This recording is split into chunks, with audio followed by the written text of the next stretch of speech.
이번 시간에는 뉴럴 네트워크 실습 플레이그라운드 실습에서 비선형 신경망 모델을 한번 해보도록 하겠습니다. 지금 여기 이 슬라이드에는 몇 가지 다층 구조의 뉴럴 네트워크가 설명되어 있는 건데요. 좀 단순한 경우를 예를 들고 있는 겁니다. 그러니까 출력을 입력의 함수로 표현하고 단순화하면 입력의 또 다른 가중합을 얻게 됩니다. 즉 예를 들어서 그 입력층이 이렇게 있고요. 그 노드들의 값을 이 와이어들에 주어진 가중치를 곱해서 더하는 그런 출력이 있고요. 두 번째, 히든 레이어를 둬서 히든 레이어가 있더라도 그냥 단순히 가중치 곱해서 더하고 출력하는, 가중치 곱해서 더하고 출력하는 그 액티베이션 펑션, 그 활성화 함수라는 개념을 전혀 쓰지 않고 여러 층을 만들어 봤자 전혀 이 다층 구조의 신경망도 비선형적인 결정 경계를 만들어내지 못한다는 얘기를 하고 있는 겁니다. 그래서 실질적으로 비선형적인 결정 경계를 만들려면은 우리가 비선형성을 도입해야 됩니다. 비선형성을 도입하는 non-linear란 얘기죠. 영어로는 이런 비선형성을 도입하는 방법은 히든 레이어의 노드들에다가 비선형 함수를 통과하도록 하는 겁니다. 보통은 우리가 뉴럴 네트워크를 정의할 때 이미 그렇게 하긴 합니다. 지금 여기서는 그것을 다시 한번 강조하기 위해서 그림으로 표현하는 건데요. 이 노란색이 히든 레이어인데 히든 레이어에서 다음 히든 레이어로 움직이기 전에 지금 여기에 있는 약간 주황색 계통의 노드들이 있는데 여기 비선형 변환을 하는 함수를 설명하는 겁니다. 보통 이 노드를 그려놓지는 않고요. 그냥 활성화 함수를 여기에 적용한다 라고 보통 우리가 얘기를 하죠.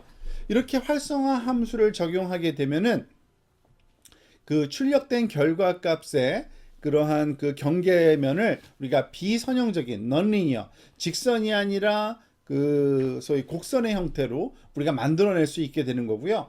심지어는 이 비선형성을 누적해 가면, 즉 히든 레이어의 개수를 늘리면 입력과 예측 출력 간의 매우 복잡한 관계를 모델링할 수도 있게 되는 그러한 장점이 있습니다.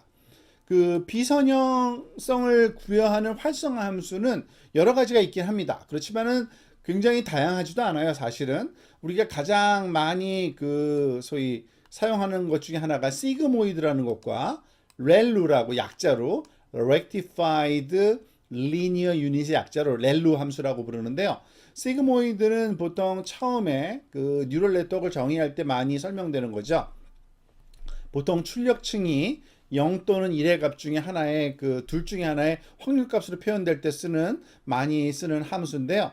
1 나누기 1 더하기 exponential 마이너스 x라는 이렇게 지수함수 형태인데 결과값이 이렇습니다. 항상 0 아니면 1 사이에 있는 값으로만 주어져요. 그러니까 이 붉은색 그래프가 말하자면 시그모이드 함수인데 이 입력값이 수평축인데요. 수평축이 아무리 작은 값을 가져도 0보다 작아지지 않고요. 아무리 큰 값을 가져도 1보다 커지질 않아요. 그러니까 0과 1 사이의 값을 출력할 때 사용하고요. 렐루라는 소위 활성화 함수는 좀 다릅니다. 보통 max 0 또는 x라 그래서 그러니까 입력값이 x가 들어갔을 때 만약에 그 값이 0보다 크면 그냥 그 x 값을 출력하고요. 0보다 작으면 0인 값이 출력되는 거죠. max라는 함수를 쓰기 때문에. 그렇게 되면은 지금 이와 같이 0보다 작을 때는 항상 0이에요. 그런데 입력값이 0보다 크면은 그 값을 그대로 리니어한 함수를 쓰는, 이 모양을 보면은 이 시그모이드 함수의 단순화된 모양 같잖아요. 그래서 이 렐루라는 함수가 많이 활용되기도 하는데요. 특히 딥러닝 부분에서는 심층 신경망 구조에서는 베니싱 그라디언트를 약화시킨다는 효과를 약화시킨다는 장점으로 많이 사용되기 때문에 아마 여러분들은 보통 이제 앞으로 렐루라는 이 함수를 활성화 함수로 많이 사용하게 될 겁니다. 자, 이 같은 비선형 활성화 함수를 사용하는 그러한 뉴럴 네트워크를 이제 한번 다시 모델링 해보도록 하겠습니다. 하기 위해서는 여기 있는 링크를 클릭해 들어가시면 되는데요. 지금 보여지는 이와 같은 인터페이스가 생길 겁니다. 아까는 좀 달라요. 뭐가 다르냐면 여기에 활성화라는 메뉴가 하나 생기게 있고요. 그리고 히든 레이어의 값을 우리가 더 증가시키거나 감소할 수 있는데 지금 그 여기 주어져 있는 내용을 먼저 읽고 실습을 한번 해볼까요? 주어진 모델은 두 개의 입력 특성을 하나의 뉴런으로 결합합니다. 이 모델이 비선형성을 학습할 수 있을까요? 모델을 실행하여 추측을 해보랍니다. 지금 데이터 자체가 좀 달라질 겁니다. 이제는 그 익스클루시브 오어 데이터라고 보통 부르는 건데요. 지금 오른쪽 상단과 왼쪽 하단에 그 동일한 파란색 점들이 위치하고요. 그리고 그 나머지 부분이 왼쪽 상단과 오른쪽 하단이 그 주황색 데이터가 있어서 우리가 그 익스클루시브 오어를 그 판단할 때 쓰는 그런 영역과 비슷하죠. 이런 데이터의 결정 경계를 구하기 위해서는 이제 더 이상 선형적인 방법은 불가능하기 때문에 우리가 비선형성을 도입해야 되는데 활성화 함수를 안 썼을 경우를 예를 들어서 먼저 한번 살펴보도록 하겠습니다. 이걸 클릭해 들어갈까요?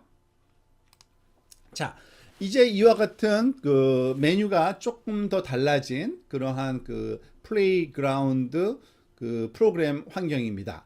자, 데이터가 달라졌어요. 데이터가 지금 보면은 여기에 오른쪽 상단과 왼쪽 하단에 있고요. 그리고 히든 레이어 하나가 생겼네요.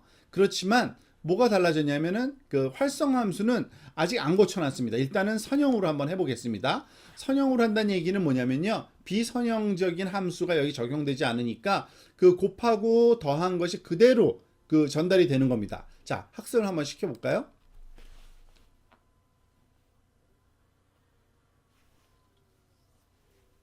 자, 학습 때는 지금 과정이 여기 보여지고 있고요. 이제 에포크 수가 있고요. 여기 테스트 손실과 학습 손실이 나와 있고요. 좀 더 명확하게 보기 위해서 출력값 구분을 클릭을 한번 해보겠습니다. 이렇게 되면은 그 바운더리가 결정이 그 확연하게 보여지는 겁니다. 지금 보면은 이런 결정 경계로 되기 때문에 그러니까 선형 결정 경계로 이거를 나눌 수 있는 방법은 없습니다. 아무리 우리가 다시 한번 또 해봐도 마찬가지고요. 물론 이것의 그 로스 펑션을 그러니까 손실이 작은 그 경계가 만들어지도록 이렇게 또는 수평으로 그 수렴을 할 겁니다. 하지만 결국엔 어떤 방법을 취하든지 간에 이 두 영역을 잘 나눌 수 있는 방법은 존재하지가 않는 거죠. 그래서 그 활성화가 선형으로 설정되어 있기 때문에 이 모델은 어떠한 비선형성도 학습할 수가 없습니다. 손실은 굉장히 높은 값을 가질 수밖에 없게 되겠죠. 지금 보면은 손실이 0.5 이상이 되는 그런 아주 높은, 그러니까 반이 틀린 거죠. 0.5면은요. 그럴 수밖에 없는 게 이 결정 경계를 가지면은 이 파란색 부분의 반이 그리고 붉은색 부분의 반이 잘못 그 분리되는 걸 알 수가 있습니다. 자, 그러면은 이번에는 히든 레이어의 뉴런 수를 1개에서 2개로 늘려보고요. 그리고 선형 활성화에서 렐루와 같은 그런 비선형 활성화를 사용하는 것을 한번 해보도록 하겠습니다. 뉴런 수를 2개로 한번 늘려볼게요. 즉 여기서의 일단은 끄고요. 재설정해 놓고요. 뉴런을 여기서 증가를 시킬 수가 있습니다. 지금 여기 히든 레이어는 1개만 있는데 뉴런을 늘릴 수도 있고요. 감소시킬 수도 있는데 일단은 2개로만 먼저 그 노드를 하고요. 여기서 활성화를 일단은 그 렐루로 한번 해보겠습니다. 렐루로. 자, 그리고서 이미 벌써부터 시작부터 좀 다르네요. 자, 한번 학습을 시켜볼까요?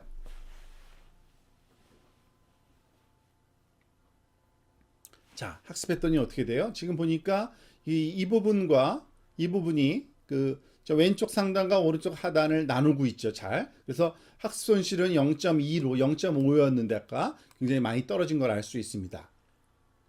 자, 그리고 다시 한번 또 한번 해볼까요? 항상 같은 값이 나오지가 않습니다. 왜냐하면은 여러분 알다시피 그 이게 non-linear optimization이기 때문에 시작 위치에 따라서 그 로컬 미니멈으로 빠지는 겁니다. 그렇기 때문에 글로벌 미니멈이 아니기 때문에 그때그때마다 다를 수가 있어요. 솔루션이. 지금은 이쪽과 이쪽으로 나누고 있네요. 그렇죠? 그렇지만은 학습 손실은 아까보다 좀 더 떨어진 것 같죠? 자, 다시 한번 또 실행을 여러 번 실습을 해볼까요? 이번엔 또 다른 모양을 띠네요. 그죠? 좀 시간이 오래 걸리겠네요. 즉, 요 영역만으로는 이것이 구분이 안 될 텐데, 지금 보다시피 앞에서 우리가 아마 살펴본 그 예와 마찬가지, 그 다른 그 이전 렉처에서 말했듯이 레이어가 하나가 더 생기면은 직선 두 개를 가지고서 경계선을 만든 것과 동일한 효과입니다. 그러니까 직선 두 개가 이렇게 패러렐하게 갈 수도 있지만 이렇게 뾰족한 모양으로 나타날 수도 있는 거죠. 다시 한번 키면 역시 마찬가지로 또 시작 위치, 그러니까 우리가 그 매번 반복을 새로 할 때마다 시작 위치가 다르기 때문에 그 소위 수렴하는 속도나 그리고 그 수렴된 값의 그 크기에도 큰 차이가 있게 됩니다. 자, 이것도 리프레시하고 다시 한번 하면은 또 다른 결과가 나오죠. 그러니까 지금 다양한 결과가 우리가 얻어지는 것을 확인할 수가 있습니다. 즉 비선형 활성화 함수는 비선형 모델을 학습할 수 있습니다. 그렇지만 뉴런이 두 개인 히든 레이어로 학습하는 데는 좀 시간이 걸리는 것 같고요. 이 실습은 비결정적이기 때문에 일부 시도에서는 효과적인 모델을 학습하지도 못해요. 아까 본 것처럼요. 하지만 다른 시도에서는 상당히 효과적으로 학습할 수 있는데 여러 번 시도해 봐야지만 우리가 그 정확한 결과를 얻을 수가 있는 거죠. 왜냐하면은 로컬 미니멈에 빠지기 때문에 그렇다는 얘기입니다. 자, 이번에는 다른 과제를 한번 해볼까요? 히든 레이어 및 레이어당 뉴런의 수를 추가해서 또는 삭제해서 실험을 해봅시다. 그럴 때 그 자유롭게 학습률과 기타 학습 설정을 변경할 수 있고요. 테스트 손실을 0.177 이하로 얻는데 사용할 수 있는 가장 적은 노드와 레이어 수는 얼마인지 알아보렵니다. 자, 우리가 레이어는 조금 전에 한 개만 썼죠. 다시 한번 가볼까요? 여기서 레이어는 한 개만 썼는데 그리고 뉴런도 두 개만 썼죠. 이것을 레이어를 한번 늘려볼까요? 이번에는 레이어를 하나 늘려보겠습니다. 그러니까 3 레이어죠. 히든 레이어 두 개, 출력 레이어 하나. 그리고 그냥 두 개 그대로 놔두고 한번 실습을 해볼게요. 자, 리프레시하고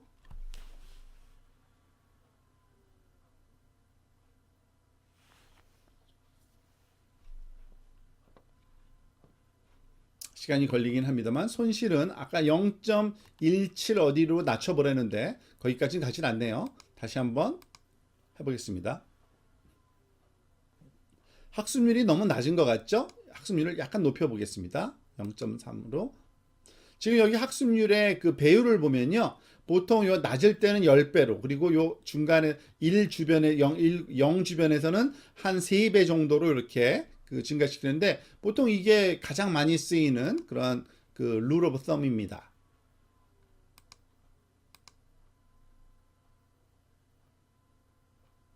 자, 레이어를 더 늘렸어도 별 효과가 없는데 이번에는 그러면은 이 뉴런을 더 늘려볼까요?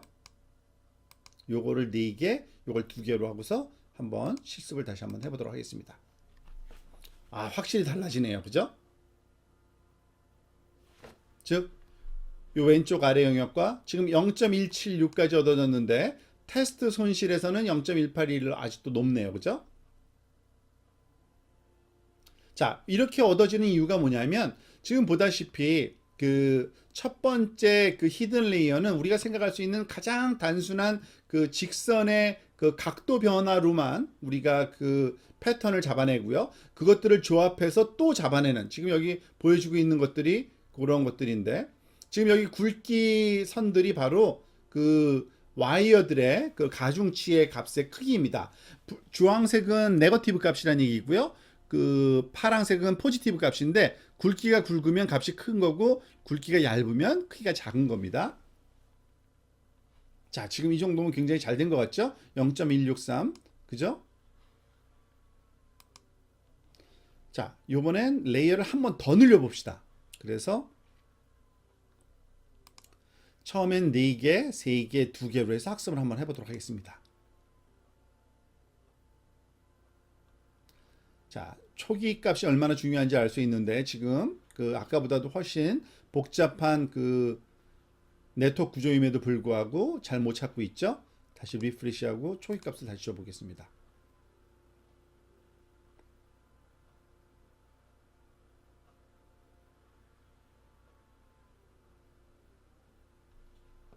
이번에도 별로 이렇게 이제 찾아가네요. 그죠? 잘 찾아가고 있습니다. 자, 0.16으로 떨어졌고요. 점점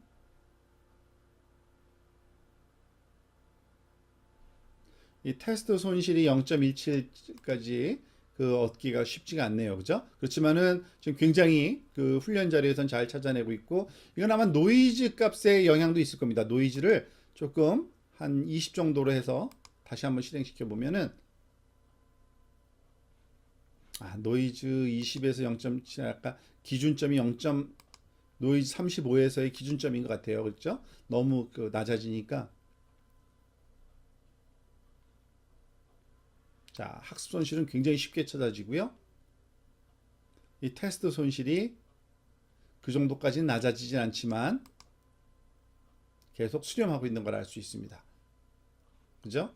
자, 이 정도면 수렴됐다고 생각을 할 수 있고요. 자, 이렇게 렐루를 써도 되고요. 사실은 시그모이드도 이 정도는 작동을 합니다. 그렇지만은 점점 그 레이어가 많아질수록 그 시그모이드는 별로 이렇게 효과는 발휘 못하고요. 렐루를 쓰는 것이 가장 바람직하니까 여러분들은 렐루를 주로 작업하시는 것을 권장합니다. 자, 여기서는 레이어 1에서는 3개, 2에서는 3개, 3에서는 2개로 얻어냈다는데, 한번 요 그대로 다시 한번 실습을 한번 해보고 다른 그 내용으로 넘어가도록 하겠습니다. 이거를 3개, 2개였죠. 3, 3, 2 맞네요. 자, 그러면은 요거를 리프레시 하고서 여기서 한번 또 실습을 해보도록 할까요?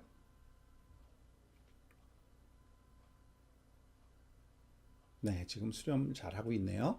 점점점 0.157, 151,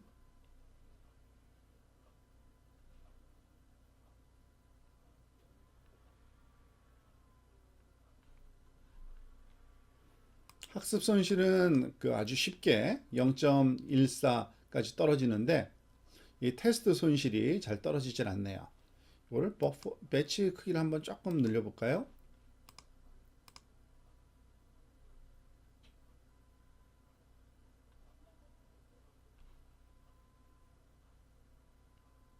또는 데이터를 조금 바꿔봅시다. 데이터가 형태 자체가 별로 안 좋을 수가 있으니까. 그러네요. 지금 보니까 0.146까지도 떨어지는 이 데이터 분포 상황도 약간 영향이 있긴 합니다. 그래서 지금 보면은 테스트 데이터에 갔을 때 굉장히 잘 분리되는 걸 알 수 있죠. 테스트 데이터도 0.141, 그리고 학습 손실 그는 0.15로 우리가 예측했던 것보다 훨씬 더 낮은 그러한 수렴을 보인 것을 확인할 수가 있습니다.